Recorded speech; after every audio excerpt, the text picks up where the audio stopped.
Welcome back to the podcast. I am here with the only person who is currently employing me at the moment in terms of video work. She is wonderful. She is the Director of MCO events, and you'll know her from Expo and more recently Throwback Lounge. We've got Mel Yu. Normally, last time we had other people around for a round of applause. I'll insert That's that all sound right. effect. We'll do some air claps. Yeah. No, thank you, Joe. Thanks for having me. No, this is very exciting. When I reconceived this idea and wanted to do something outside of just sitting at home doing Zoom interviews, I thought you'd be very interesting. And as someone who's in events, I would have thought, wow, the grand scheme of things, something massive and cool. And it sort of leads to the first question. Where are we and what's its significance to you, I guess? Well, Joe, welcome to my humble abode. This is actually my home that you're in and we're filming in. And I thought when Joe asked me about this podcast and finding a place that meant something to me or that was special for me in terms of a business sense, running events, we are always out changing locations. We have a different office every day. But yet I think for me, welcoming you into my home is actually where all the magic happens, right? Like it definitely starts within the home. I work from home. We have an office downstairs. And yeah, this is my house. Yeah. The interior here is stunning. I love all the plants and with the purple. Just my art brain is going crazy. All that high school color theory We have a lot stuff. of white. It's a very light space. At the time of filming, it's quite grey, but actually I think it'll look really good on camera, when it's not too glary. But it is a very light space. It's a 3-story kind of townhouse. So for me, having lived in many apartments in my upcoming of my career, I think we just wanted to have more space between my partner, myself, and we do have a housemate as well. Yeah, nice. Are you exhausted? Because before coming here, you were chatting to people on the phone. You had other stuff. Of course, Throwback was just, what, 2 Another weekends level. ago? Yeah. Are you just absolutely shattered? No, I think exhaustion comes, there's a level of exhaustion that I do have in some of my work, but when I'm doing something that's really passionate and I feel like I'm living in purpose and I'm living in my why, it far triumphs exhaustion. And I think when I've had a really busy day or if I feel overwhelmed, I turn back to gratitude and kind of I'm really thankful that I get to be on the phone or I get to email or I get to execute these different events. Busy for me is better than kind of doing nothing. So yeah. Being able to switch to gratitude that quickly, was that something you were always able to do, or did you have to sort of teach yourself to be able to become like that? Absolutely not. I think gratitude is practiced daily. Yeah. I'm a big believer in gratitude as one of my biggest resources and tools to success. If you can't be grateful for where you're at now, I don't believe that you can be grateful even when you've achieved all the riches and successes and all the accolades in the world. But that required practice. It definitely, for me, tapping into gratitude was something that I learned in my personal development journey. And I do encourage people to start off with even Googling what gratitude is and what can you be grateful for in this very moment, because that really helps in a world of chaos and in a world, like you said, that where I'm on emails, I'm on phone calls. When I can lean back on gratitude, it really helps anchor and center me into who I am. I always had a hack for this sort of thing because when I was in high school, they sort of were introducing the positive mindset Mindfulness, type stuff. yep. Yeah. And I was just not into it because I was just a teenager and whatnot and not caring. And so there was a camp I was on and there was a hike on a mountain called Mount Bitch. It was a nickname given years and years and years ago. I remember my brother even telling me about Mount Bitch when I was young, and I was like, cool. By the way, feel free to swear as well. Yeah, I was like, okay, we can swear. Yeah, it's all good. Yeah. It's all Awesome. open. Anyway, we climbed Mount Bitch and we're all shattered, exhausted, and it was something like 35 degrees, and everyone was like tired, and the camp instructor was like, now I want everyone to name something positive about this experience, and people were struggling, and I said, at least it's not raining. But then I realized if it was raining, I could have said, at least it's not 40 degrees. So there you go. Talk about the weather. But there is always, I think, an upside. And even jokingly, like, at least it's not raining. It is. Look for the positives in the darkest of places or the grimmest of places. And it will just make the journey a lot more palatable. Yeah, cool. Let's go back to Throwback Lounge. That was your most recent project. endeavor. Yep. What a place. I've got some video. I might actually put it in between us of stuff I've shot. talk a bit about it just quickly and what it was and how it came about as well, I guess. Thank you. So, Throwback Lounge was a 90s winter pop-up activation that we activated on behalf of the District Docklands Shopping Centre precinct. And it was an idea that I've actually had since 2017 when I went traveling in London. So when I went to London, there is a concept called Serial Killer. It's owned by these two twin boys. And I fell in love with the concept of people buying cereal and playing video games, and there was this real nostalgic element to it. And I think we can all relate to a simpler time and simpler days where as a kid all you did was watch Pokemon and Dragon Ball Z and eat a bowl of cereal, and that was kind of all the stresses that you had to worry about. I'm guessing those were your They two were shows. definitely when you were mine, younger? Yeah. and Sailor Moon.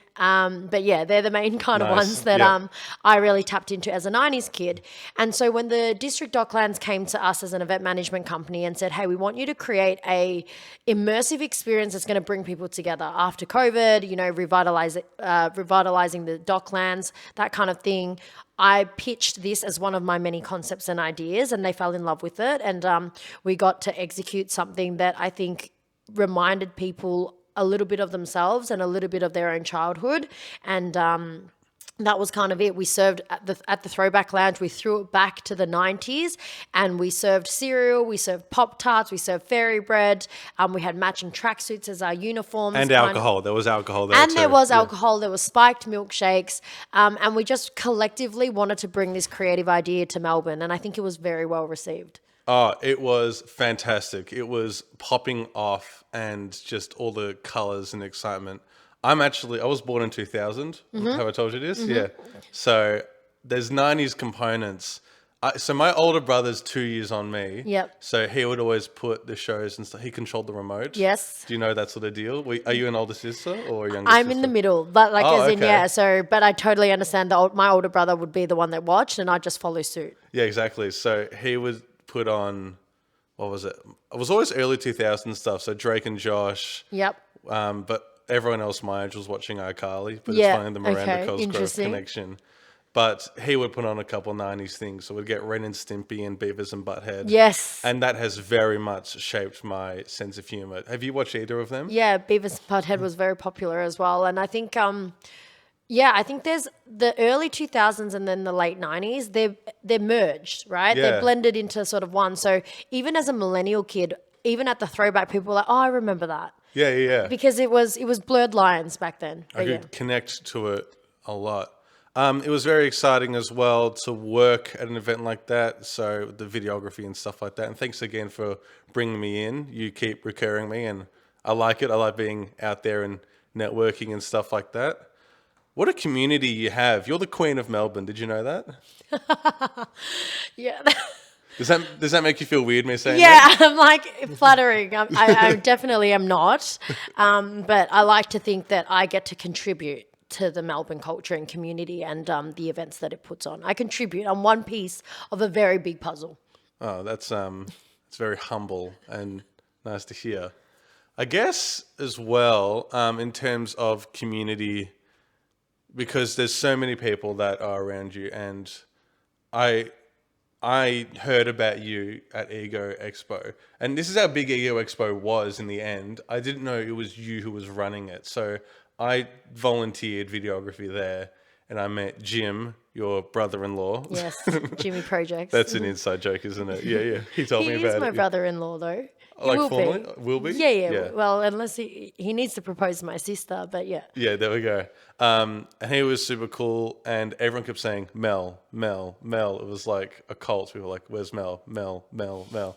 Everyone was like this, and I'm like, who is this mysterious Mel, this magical Mel figure? And then I ended up only seeing you on stage presenting and stuff like that. But it's good that it worked out, because we then bumped into each other at the festival, and I just keep spamming you with DMs being like, do you have work? Ego Expo was sensational, and so many of the people that I know and chat to now are from that one. Love it it. has absolutely cascaded, and I'm sure a lot of other people who were there would say a similar kind of thing. What was that, your fourth or fifth one?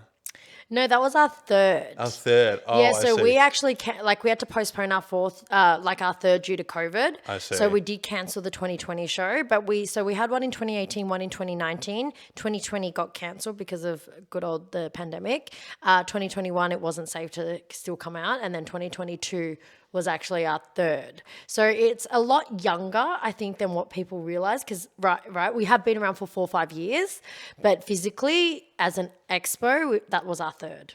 And it's interesting because streetwear and sneaker culture isn't just a new thing. Mm-hmm. It's been around forever, and 100%. it's interesting that there hasn't been at least a Melbourne or Australian streetwear sneaker festival, and one pops up. So here you are, and I'm astounded. So how did that come about? I guess Ego Expo. Yeah, okay. So that's a very long story, but I'll try and cut it into like a little bit of an elevator pitch. But I have an event management background. Yep. Well, actually, I don't. I have a psychology background, and then I moved into event management, and I ended up running and assisting with the Australian Tattoo Expo. So expos and conventions aren't something that's new. It's not something that I've created. It's a tested kind of thing. Everyone has expos in different countries and whatnot. But I learnt the basic skill set of running the Australian Tattoo Expos around Australia. All right. And then I basically hit a glass ceiling within that business and was like, okay, where is my skill set and what can I do with that skill set? And I remember sitting at the Melbourne Fashion Week, and this is going back to 2017. I was sitting at Melbourne Fashion Week. I don't doubt that I'm very blessed and privileged that I get to be kind of in the front row and watch these fashion shows. But as I was sitting there, and I mean, credit to what Melbourne Fashion Week does, because it's an incredible event. I'd love to go. But I was sitting at this event and I was looking around and I was just like, imagine if this runway and this show could be accessible to everyone. That's kind of really how I felt, because it is this exclusive networking opportunity. Very and prestige as well. It is very prestige, and the models as well, like, you know, they're all amazingly stunning, but they all wear that traditional model face where they're blank, they don't really show much emotion, and it's the garment that speaks for themselves. I wanted to take a flip on that, and I sat there and I was like, what if we could make fashion accessible and approachable and open to everyone, no egos? And so what happened was I was like, okay, well, my natural kind of, I wear streetwear, I vibe with sneakers, and I was like, that's the market. The market that's accessible is t-shirts, snapbacks, jeans, and sneakers. It doesn't have to be high-end, although high-end people are seeing the value in sneaker culture now and everything like that. But that was the core of what Ego Expo became. I wanted to do a fashion runway for the streets. I wanted to do a fashion runway where everyone was welcome and open, and it was a community-driven cause where we find our models from the streets, literally from the streets. We find our talent and our creatives and our photographers and videographers before they're even a massive creative agency. I think where I sit is I'm a big advocate for the underdog. So I love giving people a potential opportunity or platform to showcase their stuff. And so how Ego came about was it was the Ego Exposed. There is no ego. Come as you are, celebrate who you are, and it happens to be within the streetwear, urban, people of color, culture community, and that's the community that you see today. I didn't build that on my own. It's the people that came in through the event, like yourself, that actually share those common values and goals. That's how people actually network, because everyone that comes through is very open-minded, and they're all about collaboration. You would have noticed the energy at Ego, it wasn't competitive. Yeah. We don't go, oh, your brand's better than mine, I'm doing something cooler than yours. It's each and every one of us. Everyone I went up to and all the stalls, and I was, getting video and asking them what they were about. They were asking me what I was about. And they kept asking me for business cards. I didn't have any at the time. So that was a takeaway for me. I don't have any on me now. So, lol. Yep, but Instagram, there's a lot of ways that you can connect now, right? You don't have to have necessarily a business card. Instagram could be a digital business card. Yeah, and I can just remember so many iconic imagery from that. And I've been to PAX back in 2014, and I thought that was bigger than Ben-Hur, crazy. But I can't remember specific imagery from that. There was something about Ego, and it's, again, the humbleness and the community about it, and that way of showing off that was more recognizable and iconic. Pardon me. I'm going to have a quick sip of this. Yes.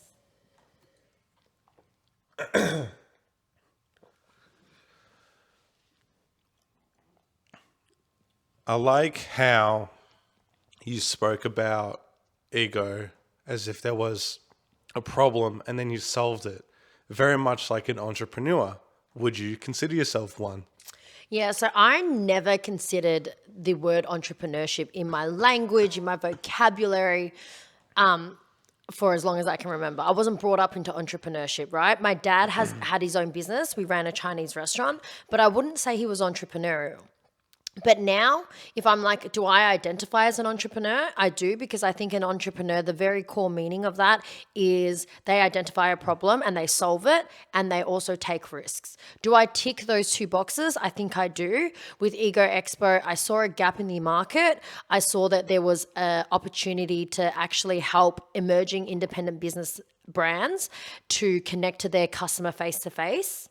And we solved it. No one else was doing it. Like I said, streetwear and sneakers, they exist. They're popping off all the time everywhere else. But no one created a community collaborative expo for whatever reason. Then we were the first to market. Out of curiosity, do you know the most expensive sneakers ever sold? Even secondhand or anything like that? I don't. What is the data on that? Probably something ridiculous like 30,000. I actually don't know the guess. price, funnily Yeah. enough.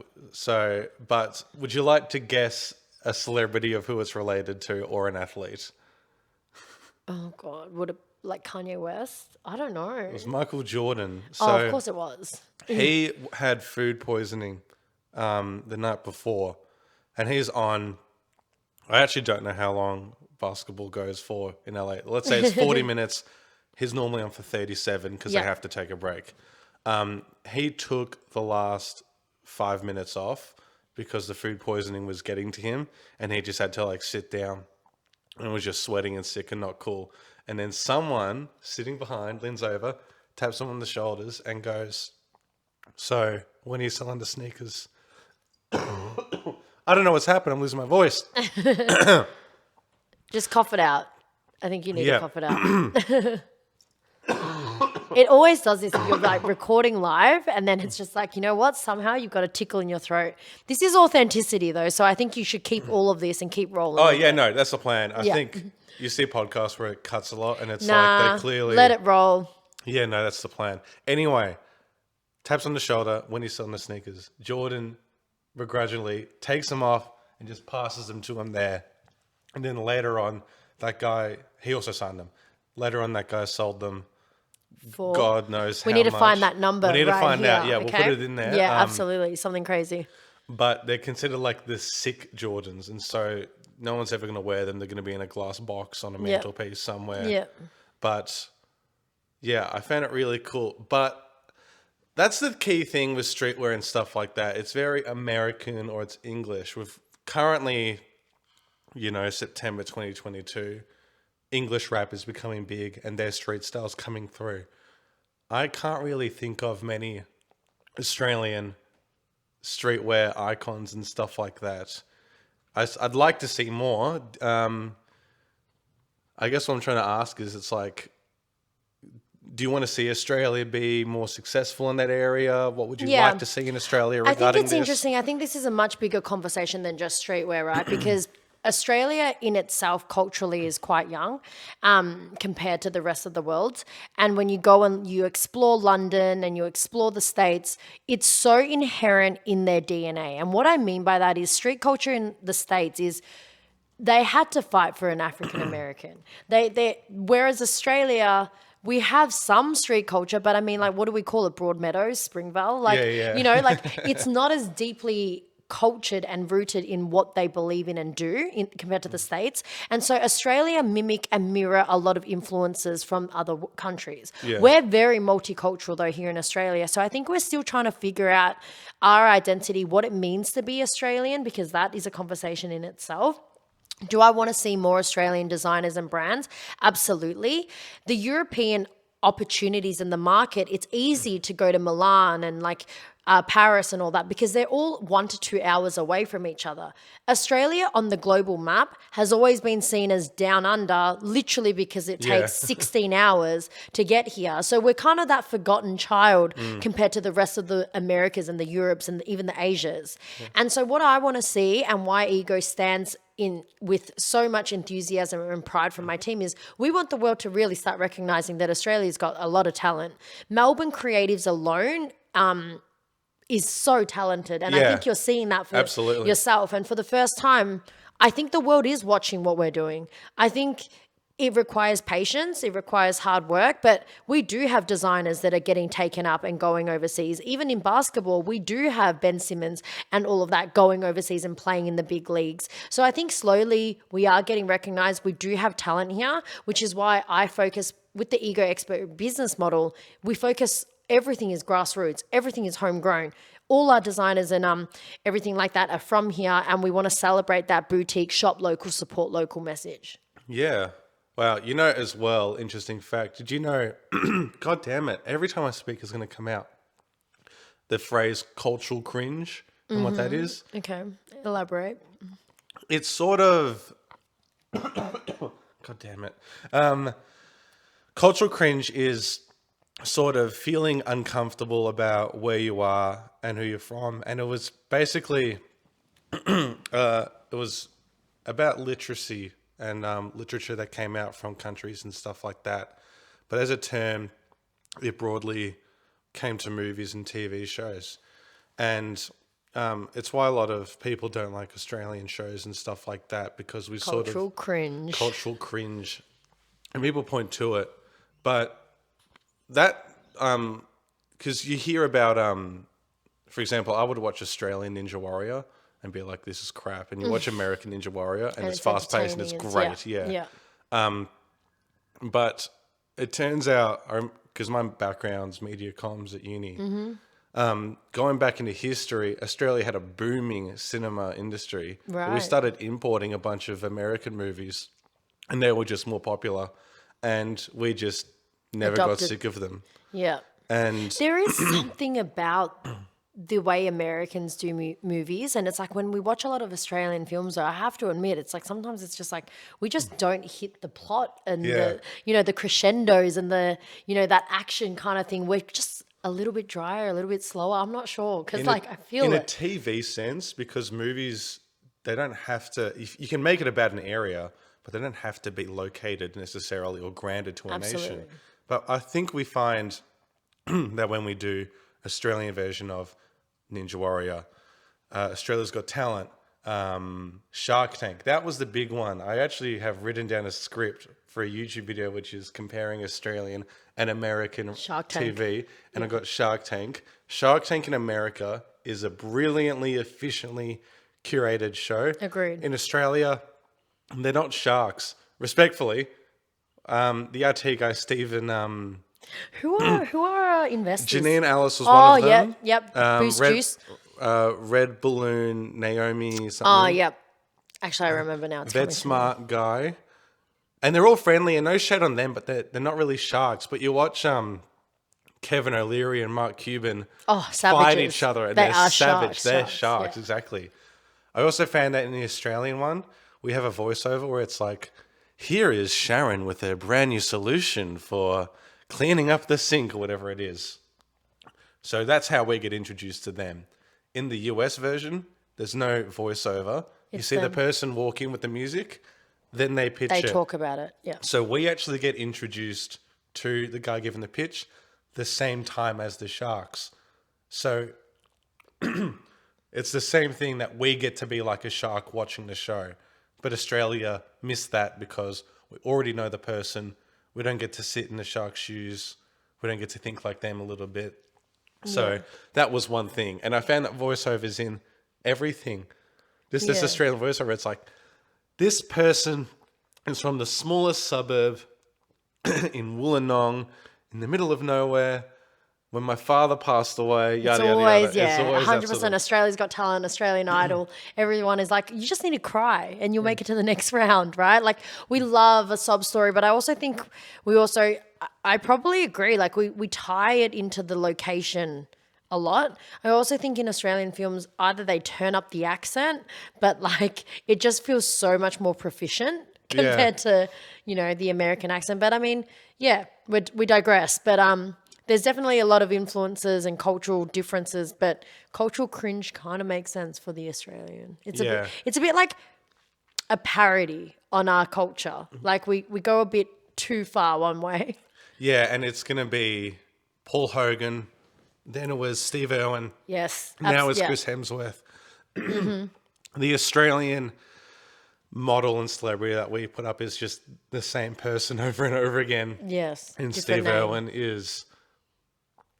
We all love Steve Irwin, but his style and who he was is so elevated. And, for example, the broad accent he has is spoken by maybe 17% of Australians. Yeah. I did language in high school, and so... Fascinating. We both have general accents. Do you know anything about this? Australia's only got 3 accents. What is it? Adelaide, Gold Coast, and Melbourne. That's how I define it's funny it. you know that. Definitely Adelaide. So there's cultivated, which is the more English sounding, and the reason Adelaide's got an Adelaide accent is because that area didn't accept immigrants. So when Australia became settled, it was like, oh, if you want to move, come to Adelaide. And so it's got deep roots of more wealthy, more upper class there. The broad accent, which is the lower end, the Steve Irwin stuff, more associated with bogan culture. But then again, that's because of the TV and stuff that we watch. We connect it to bogans and whatnot. And general. Which is called broad. And then just general, yeah. And general's more... The cultivated accent's dying. And so you're going to find like a grandparent or, one person in like 30 or so may have a cultivated accent. So how much percentage is general? Obviously, general is, I would imagine, a bigger percentage. About 70%, I think. So I think it's 70, maybe 23% for broad and then 7 for cultivated. But it's a spectrum. So you've got broad, general, cultivated. Gotcha. So you'll pick up things and stuff like that there and in between. But yeah. Wow, we got very off there. I love these conversations. I know, right? It's good. Yeah. It's fun how it sort of digresses. I guess going back to ego, I'm kind of curious of what you got planned for the future because you go to one event and you think there'll be one next year, and it's just. Do you think the expectations for events are like something tough to deal with, or? I think the level of standard that I uphold and therefore the company upholds and therefore the team upholds is very high. It's why we create memorable experiences that actually leave you feeling like, that was a great event. We go to so many events in our lifetime. And for me as an event manager and an event planner, I like to create experiences that people can walk away with, but then remember long after the event has happened. And I think we do that quite well with ego because we create moments and memories, but it's the networks that tie us in. And so to your question, like, do I feel pressure about it? No, but like, I definitely always want to step it up. So was our 2019 show better than our 2018 show in some aspects? Absolutely. Did our 2022 show kill the other 2 shows in terms of a level of standard? Absolutely. And so for 2023, do we feel the responsibility to come up with something else? Absolutely. I think in a world that is always chopping and changing right now, you have to read the market, listen to the market, but also offer something unique and different every single time. Because otherwise, like, if it's the same thing, you don't really pivot, you don't really evolve. It would no longer be a challenge for us as well. So we're constantly growing, we're constantly shifting, moving. We listen to so much feedback and go, okay, what other ideas can we do? That's the best part about entrepreneurship you kind of have free reign. Like, it's dangerous at times because I feel like creatives go way too creative and then they're like, okay, what about the numbers? What about the strategy? All of that sort of stuff. So it's a fine balance. That's the thing. I kind of really like that problem solving mindset. And when I've been thinking about career stuff, this is going to bother me. When I think about career and moving forward, problem solving is where it's at. And there is media problem solving. So you can do videography and you can work for the AFL for a bit because that's booming. Do you watch AFL, by the way, or? Not nearly It's enough. the best it's actually been in so long. I can only name players that went to Carey, my high school, but that's basically it. Okay. And Taron Thomas, because we DM every now and then. Yeah. But it's the best it's ever been, and they just realize how cool social media is. So they just want people to make TikTok and Yep. Yeah, whatnot. I understand. So there's lots of that going around. But in terms of actual media stuff, and sort of realizations about future, and I love entrepreneurship. This is what I'm getting at. So I really want to get into that type of thing. And in terms of creative stuff, I do like movies. I'd love to work on movies and TV shows and whatnot. If I look at my cohort currently, there are people who are at script number 5 they've written this year. I'm so sorry. That's okay. It's just my work phone. I'll go and grab it.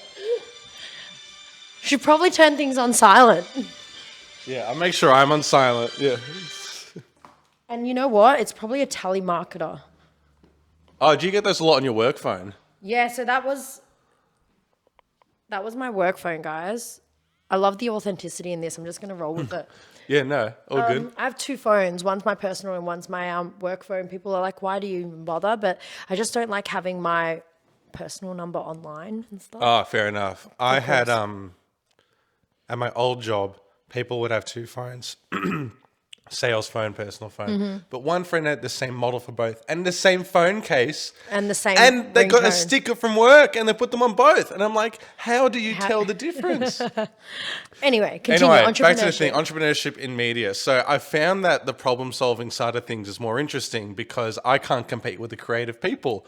I can't come up with 6 movies. I'm writing a movie currently. I can't figure out dialogue for the sake of it, but some people can just do it. And so I want to be able to be in a position where I can work with people who can fill different voids and knowledge that I don't have. And so I guess that's also credit to you that your team is just outstanding. And so, yeah, damn, I just get lost in thought, don't I? And just keep talking. Yeah. I'll elaborate on that until you find the question. Oh, yeah. But I think that's absolutely what this world and this day and age needs is more, what are my strengths and weaknesses? And then find someone that feels my weakness, but it's their strength. So you're always complementing each other. Like when I look for team members and I hire and I recruit, I can't do at all what you do, Joe. It's why I'm constantly recruiting you because I don't know how to do video. You know what I mean? Like I play to my strengths, but I have photographers, I have videographers, I have graphic designers, I have talent managers, I have volunteer coordinators, everything that it is what it takes because it's their passion, it's what they align with, and I can delegate. And you can't do everything. There's a quote or a saying that's like, jack of all trades, master of none. Yeah. And it makes sense because if you disperse and try and do everything, do you actually do anything well?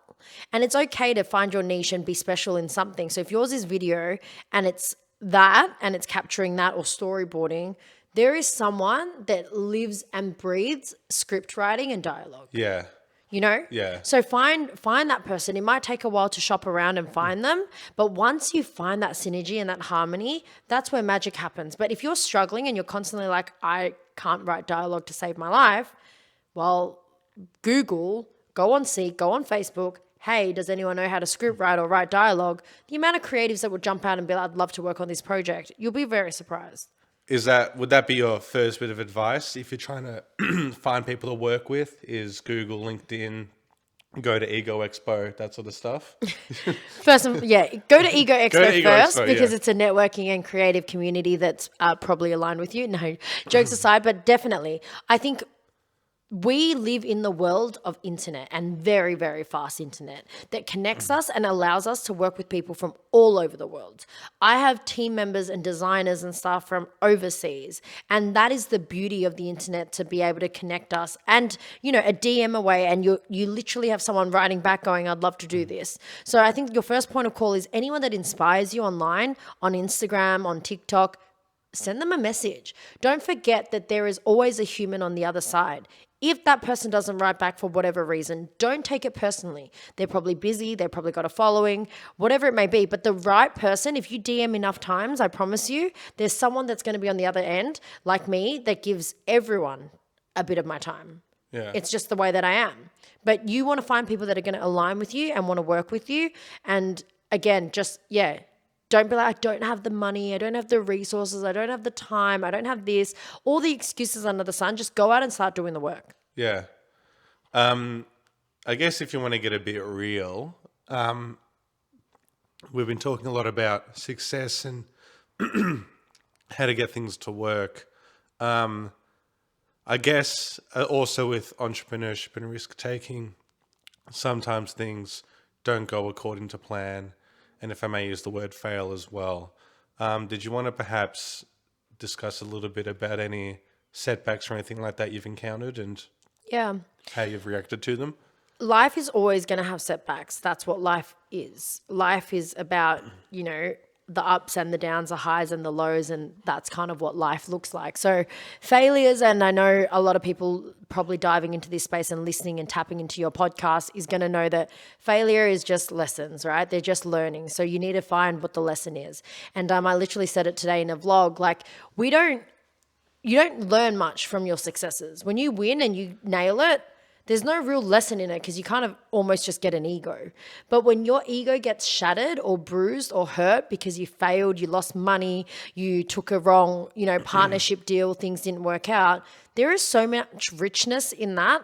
I've grown the most when I've taken a hit on my own ego. I've grown the most when things haven't worked out for me. But it's also that solution-focused brain that I don't wallow in it. I don't sit in it. I don't go into like a pity party. I kind of go, what are the lessons I can extract from that so I can do better next time?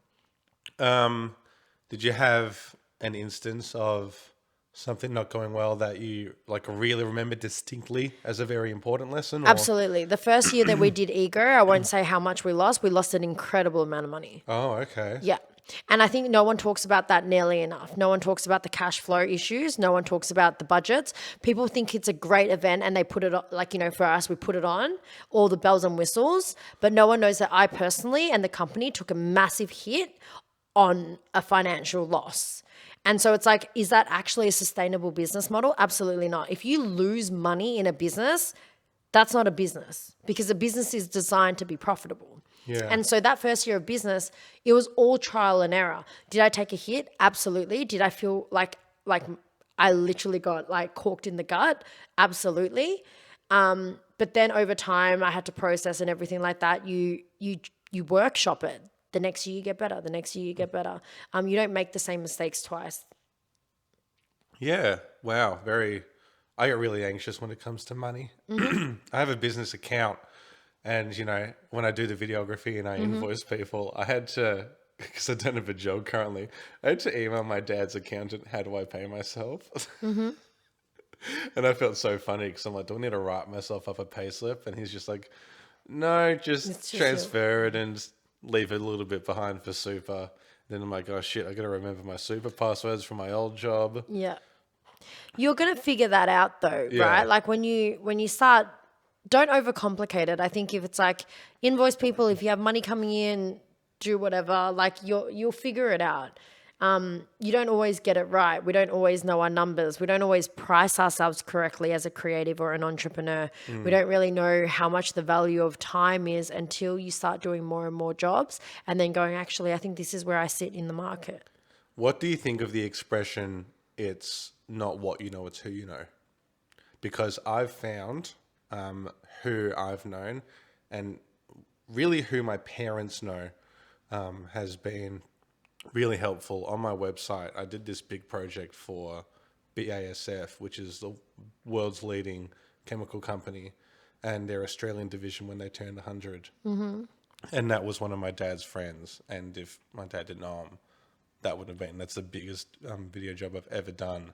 And so I very much feel like who I know and the people I'm around has been way more important than what I know, because I guess what I've found, and maybe this is how I think, managing a timeline on Premiere Pro, is once you know the basics, it's pretty simple to navigate and figure out. It's like showing someone a spreadsheet and like what the data means. It's pretty easy to figure out there. But yeah, that whole expression of what you know versus who you know. What do you think about that expression? Look, I agree with it because I think at the end of the day, we are people to people, business to business. It is who you know can help open up many doors and opportunities. And also who you surround yourself with, those shapes your mindset, your values, like your train of thought, the language you use. Everything is about who we know because we are also a who at the end of the day. Ultimately, though, who you know can get you so far, and then what you know or what you do or how you present yourself still plays a part in it. So someone can open the door for you. Your dad can open the door to the business, but if you don't know what you're doing as a videographer, you're going to shoot that relationship in the foot and not get another deal. Yeah. And so for me, I've always leaned on relationships first. I always lean on people before profit, and it's not some utilitarian, humanitarian kind of like, oh, it's all about people. I don't care about profit. I absolutely care about profit. I care about money and I'm not afraid to talk about money. But I think it's also like, it's really important though that it never is something that I put before the people that I have around, the communities that I build, the conversations that I have. All of it definitely comes down to who you know. What if you don't have any money? How do you... Which is what most people don't have, right? Yeah. If you don't have the resources, i.e. money, do you believe that someone else does? And can you tap into their resources? Like talking about Shark Tank, people have ideas. And you know what? People are willing to pay for those ideas. Sharks, investors, people that fundraise, there's sponsors. There are so many people that have what you need and they also need what you have. So it's a value exchange. So if you don't have money, that's fine. Who has money that is going to be willing to listen or invest or share your idea? Or if you don't have any money but you have a skill set, can you go, and this is very Gary V, can you go and intern for free? You like Gary V? He's definitely one of my biggest influences to date in how I have deep gratitude, how I find happiness, and how I have patience. Have you started your own NFT line?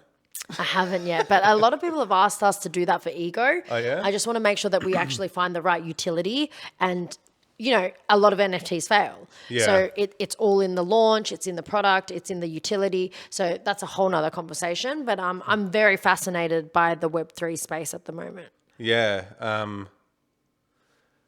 Do you have any other big influences at the moment? Who's influencing me and how Yeah. I work? I take inspiration and learnings from a lot of different people. So I'll go from reading Michelle Obama or having a look at Matthew McConaughey's work, or looking at Gary Vee, and then I'll switch to David Goggins and Grant Cardone. I think Goggins is my favorite. Who's going to carry the boats? I am like that all the time. So, and stop being a little bitch. He's hectic and he's intense. But then I go to these different people that are doing amazing things in the world, and I take little golden nuggets from every single one of them. And then I apply it to what's relevant for me. And then not everything that Gary says is gospel, right? And not everything. I think you need to be able to think for yourself and go, well, that piece of advice is good, but I'm not going to take it completely literally and then just follow that and nothing else. Use your own intuition and your own self-awareness and also your own context. Everyone has their own unique living circumstances. Do what's right for you. Yeah, that phrase, don't take everything as gospel. I hope those Andrew Tate stans can listen to that and be a bit careful, yeah? Wow. What, in terms of your event, and your event management, do you have sort of a bucket list of things you want to do regarding event management? You can think about it if you need to. I think we've achieved so much already in our 5 years of business with MCO events. There's so much more on the horizon. Bucket list right now is just getting through and delivering epic events for our clients. We've got Inked Expo coming up. We've got Sneakerland. We've got so many different things that I'm so grateful for in the career and the work that I do, because no 2 days are the same. But I think taking ego and exploring what it can become continuously in a 5-year plan, in a 10-year plan, really excites me. Having opportunities already with people wanting to have, license ego in Jakarta, in Singapore. There's some really, really amazing opportunities that are on the horizon for us to take it global or to take it at least to Australasia. And, but I think just hang tight. I'm just keeping my head down right now and waiting for the right opportunities, but I'm being really, really patient. I'm not in a rush to create whatever it is, because in my head, like, success to me is like having really good relationships and having really good health. And I'm doing quite well in those two, and really nurturing my relationship with my partner and my friends. So in the interim, I'm in no rush. So bucket list wise, I'm already fulfilling it every day. Yeah, I saw in a post that you made, I think whilst you were on holiday. Was that a good holiday, by the way, in Bali? We did talk about this. Yeah, it was. It Oh, was did good. we? I think I've talked about this on my own online social platform about the holiday and the timing of it. I've created a business that essentially is a laptop business. I can do business anywhere. Yeah. But what I found when I went over to Bali was I was still unable to shut off, which is something that I really need to learn how to do properly. But I think as a business owner or an entrepreneur, I'm sure people can resonate that they find it hard to shut off from their craft. And all I did was basically left my home, went into a villa, and still did the same thing. So that was a really big learning curve for me. Like, okay, well, how do I actually relax? How do I actually, enjoy my holiday with my partner without having to work? But it was just a very difficult time to be able to shut off completely. But I think the next holiday that we have, I'm going to be much more aware of it, and maybe not put Throwback in the middle of my holiday plans. So yeah. I mentioned the holiday because you had a post and you had like a long bio, and in it you credit your partner a lot. What's the importance of finding someone? Janine Ellis, actually, I have to give credit to Janine Ellis. In a conference, at a Success Resource Business conference, her one piece of advice for me was, she goes, marry well. And it's just really stuck with me in the sense of, like, marry well by as in Funny how having 2 words can do that. two Hey? words. Yeah.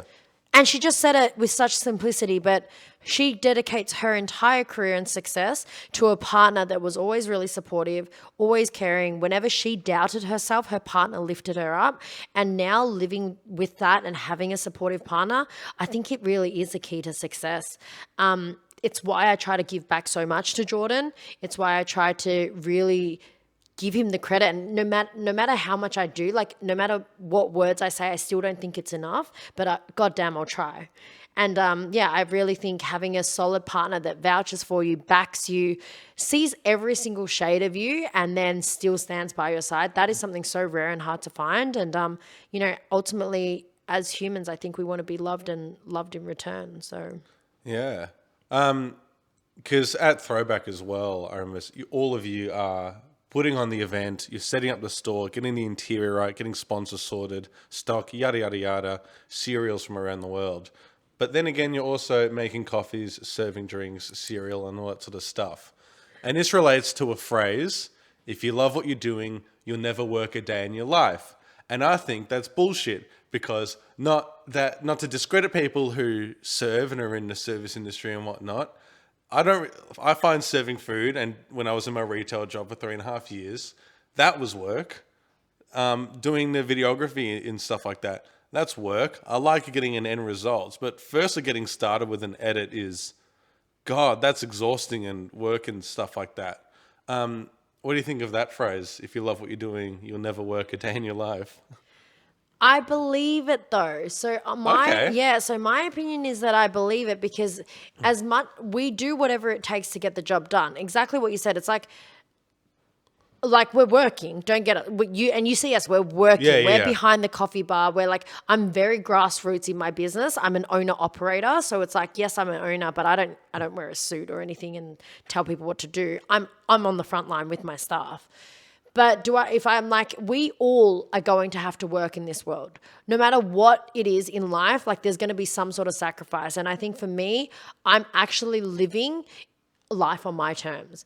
And so I'm not working in a sense that, yes, I am working. I'm contradicting myself here. But I am working, but it's like I'm working and I'm dying on my own sword. The actions and decisions I make, everything is my call. I take full responsibility for everything that I do. And I love what I do. like I said, when I first opened on this podcast, I'm exhausted in a sense, but my gosh, I'm grateful. Yeah. Do you have any guilty pleasures? Like, do you have something like small wins and victories? Because I think you need to have small wins and victories to get to the bigger things. when I make that black coffee in the morning and I'm Yeah. sitting there and I'm sipping on it, Yeah. I feel like I love a that. king. Yes, Yeah. I love that. And I think we should all have those moments where we just have a mindful, peaceful moment to ourselves where the world doesn't matter. And I have a lot of those. Like, Yeah? like I think we all should. Like, I love ice cream. What's your go-to ice cream? Ice cream's my thing. Yeah, so cookies and cream. Okay. Yeah, and a good like choc mint, but not too pepperminty. Like it has to Okay. have a really good balance of the two. So like the choc tops are good in the cinemas. Yep. But then like I've had a few that are just way too pepperminty. But yeah, there's some of my like that's one of my guilty pleasures. But I think everything in balance. I think that's how I keep being successful, and I do what I do and I love what I do without burning out.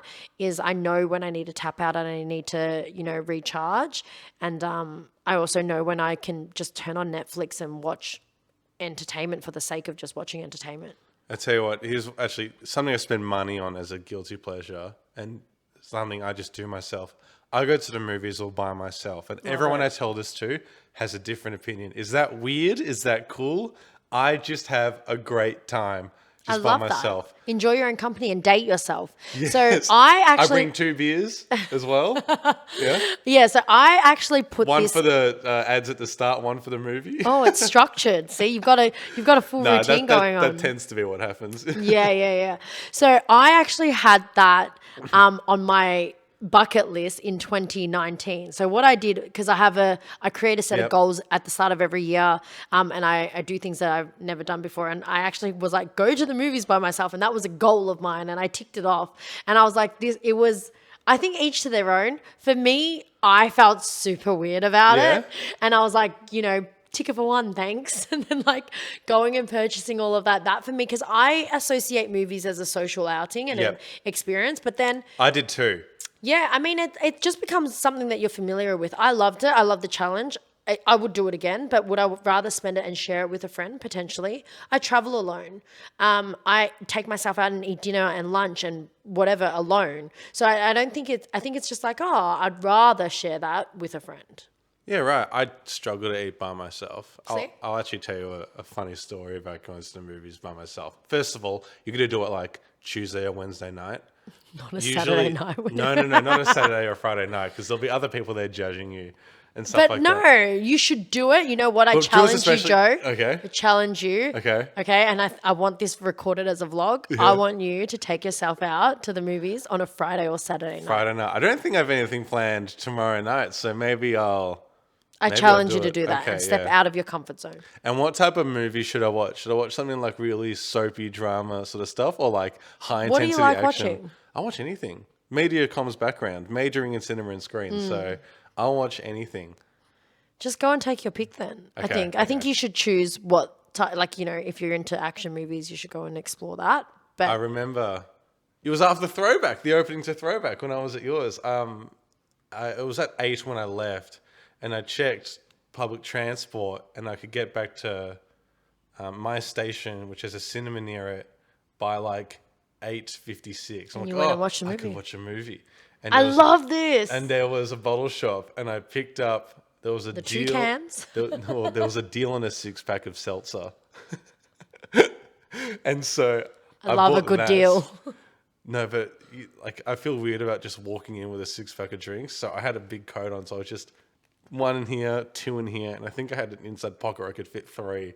And so I got in, and the movie I saw was Bullet Train, the new Brad Pitt one. Yep. That's now I personally had a blast watching it. Some critics didn't like it, but I planned on only having 2 drinks. I plastered through the whole 6-pack of seltzers. Love And it. I also had my backpack that's over there with me full of stuff. And I just stood up and left the cinema like, whoa. Tipsy ass, just wobbling. I love that. But I felt great because I was working. I was like, me time. Yeah. And yeah. that was a Friday night. So maybe I have done You've this. I'll already do it done again. it. I'll do it Yeah, again. yeah, Yeah. yeah. Sober. Sober. Yeah. And Yeah, I'll great. vlog it. I'll have my Great. black magic, just Yeah, whole thing. challenge that. I think really like go against society's norms. Like we've always been told kind of like what to do with social norms, but it's like step outside of that because along with that, like not for anyone else, but for you, I think the most growth comes from stepping out of your comfort zone. Is Don't Worry Darling out yet? I'm not sure. Do you know all the story about that? You may have seen it on TikTok. The movie has had a lot of press and discussion because there's been issues supposedly with Olivia Wilde, who's directing it, and Florence Pugh, who stars in it. I think personally it's just people fabricating a story, pinning women against each other. Not the first time this has happened. But there was Harry Styles is in the movie, and so is Chris Pine. And Chris Pine is sitting there, and Harry walks up, and it looks like he spits at Chris Pine. He looks like leans forward and does like a Right, spit. okay. I can't believe you haven't seen this. This is like Yeah. what everyone's I'm talking so about. tapped out. I need to go watch this now after this recording. Fair enough. But it's very much, it's like, is the dress blue or whatever it is. And so it's like, did he spit? Right. My theory was, and I put this on Instagram, is that Chris Pine was high as fuck. And he did some edibles you. beforehand and is just like, just Got you. not into it. No, maybe if that movie's out, I'll see it. Good. Do you have any, you mentioned Dragon Ball Z and Pokemon. Now as an adult, do you have any favorite shows or anything like that? Yeah, so I love watching anime. Okay. Like that's a guilty pleasure, I suppose. So some traditional ones, obviously, like Death Note, if you're in the anime space, Code Geass, The Alchemist. There are a few that I like watching, rewatching. Initial D was something that I loved as a kid as well, and throughout uni. So yeah, I think animes, and also Korean dramas. Yeah? Dude, the Koreans write drama like no one else. Like I just Good sometimes Doctor? want to cry and Yes. like literally. And what is it? Crash Falling on You. It's on Netflix as well. Like this is just some crazy ones. They nail like kind of that rom-com dramatic love story. I'm a sucker for those as well. Yeah. Yeah, damn. I'd love to be more into Korean stuff. I'm into Japanese live action stuff at the moment. That's really cool because the one unit I'm doing at the moment is Asian popular cultures. Yeah. And we look at a different movie from somewhere in Asia each week, and it's fantastic. And so we watch Triple R. Have you heard of this? No. It is the most insane. People say Bollywood, but it's actually Tollywood because the Indian cinema industry is way too big to comprehend. And it's a movie it's these two guys who are like revolutionaries, and it's set in the 1920s, but it's extreme, it's over the top, it's 3 hours long. Maybe bring some friends over and just be like, my fuck it gosh. guys, make Yeah. a fish bowl. Yeah. You know? Okay. Yeah. Do you drink? Okay, got the reference now. Yep. Chuck Yeah. a couple straws in there. Exactly. Yeah. You'll have an absolute blast. Great. But it's Triple R. Triple R. Okay, will do. It's exciting. I'm loving that because COVID's over, we can like experience media and stuff like that and just experience life again. Yeah. I think this is why I'm really happy about doing the podcast again because Awesome. I get to go. This is one of the initial ideas I had, but COVID prevented me from doing Not it. anymore. Exactly, Not not anymore. You're number 2 in, I guess, season 2, if you want to call it. So I feel very blessed and privileged. So thank you so much for I having me. feel so lucky to have you here too. What time is it? I'm just going to see. We're going to do a time check on. Just want to show. Let's see. We've been going for almost an hour, I think. Nice. Yeah. Did you have any final points? I love that the way that this conversation kind of happened and was very authentic. You've had my phone ringing. Joe had an uncontrollable cough. And I think though these are the beautiful elements of just like being yourself and showing up and understanding that you don't have to be perfect to get started and you don't have to know all the answers or resources to get started. That's probably my biggest takeaway is to just start. Yeah. Get out there and just start. You'll figure it out along the way. You'll figure out invoicing. You'll figure out, you'll call your accountant. You'll do something to make sure that it works and just surround yourself with people that are doing what you want to do. I'm always kind of the dumbest in the room. So and I don't mean that. That's not like in a derogatory sense to be like I'm the dumbest in the room, but I always want to have mentors and people that inspire me, action takers, doers in that room. So I think go out, get out there, start. If this podcast inspires you, Joe's just figuring it out himself and recording. We're in our lounge room. Don't get fancy. Yeah. Just go out there and do it. I think the next one's going to be a little bit fancy. I'll tell you about There it you once go. this is done. Is it? Maybe, yeah.